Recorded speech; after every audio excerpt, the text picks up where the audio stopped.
Tonight on True Ghoul Hollywood Stories. For years, they've been portrayed as the nastiest of the nasty, the most menacing monsters, the most grisly ghosts and ghouls to ever haunt Coolsville. But wait, what if there's another side to their story? What if these deviant do-badders aren't really so bad after all? Join us now as we go behind their public image and get the real scoop about these vicious villains. People aren't just born hardened criminals. The road to perdition begins with a tragic childhood. You see, my parents came from a poor part of town and we couldn't afford to go to the circus. And I begged one day, it was a Sunday. I remember because the sun was shining in that special way it does on a Sunday. I have a sensitive part of me too. Started out when I was just a little kid. I was kicked around a lot at school, and I didn't have very much. I mean, I never really hurt anybody, but I think that, well, just being able to scare the living crap out of somebody just gave me a real kick. Misunderstood pranksters, perhaps, but not malicious monsters. Of course, not everyone believes these creatures deserve our sympathy. Two cowardly captors who were instrumental in incarcerating our ghouls agreed to give their side of the story only if their identities were concealed. Yikes! Don't believe any of this. Like I agree 1,000,000%, sir. These dudes are devious, dastardly, and destructive, and really mean people to boot. Well, that's right. But are these often expressed views the testimony of concerned citizens, or the cowardly whispers of the envious and inadequate? Cowardly? Like, is he talking about us? No way, Jose. Is it possible that all these so-called monsters are the victims of a smear campaign? You've touched my inner child. Because for each of these misunderstood souls, their path to evil was born out of their most innocent desires. I said, Daddy, can I get some cotton candy? He said, son, we don't have a lot of money. I said, come on, please, please. He said we didn't have the money. So when we got off the ride, I ran off on my own. And that's when I saw it. Beautiful cotton candy.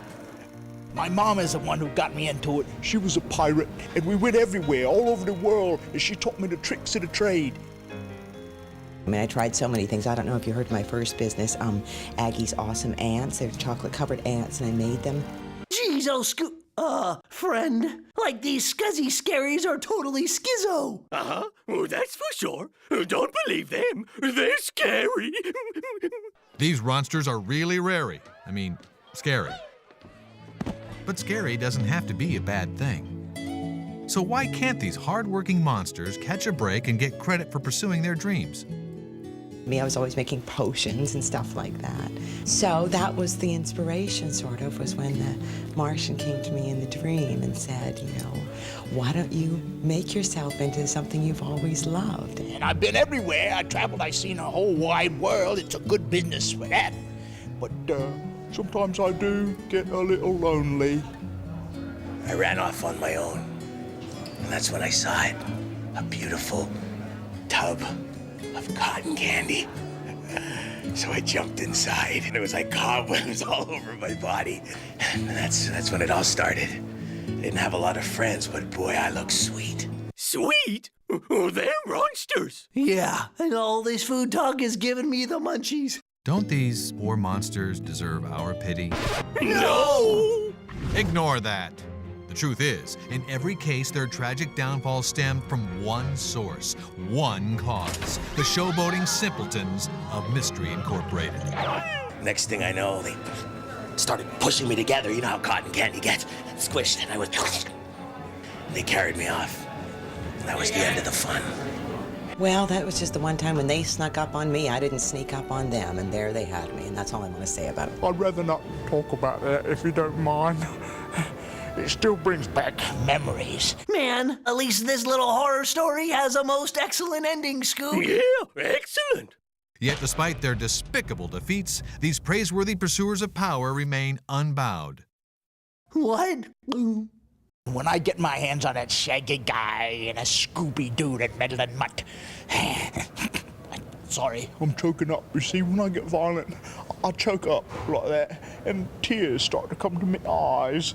Like we've got nothing to worry about. We're so totally annoying, he can't even finish a sentence without crying. I mean, Shaggy and Scooby are so annoying. Yeah, Raggy and Ruby.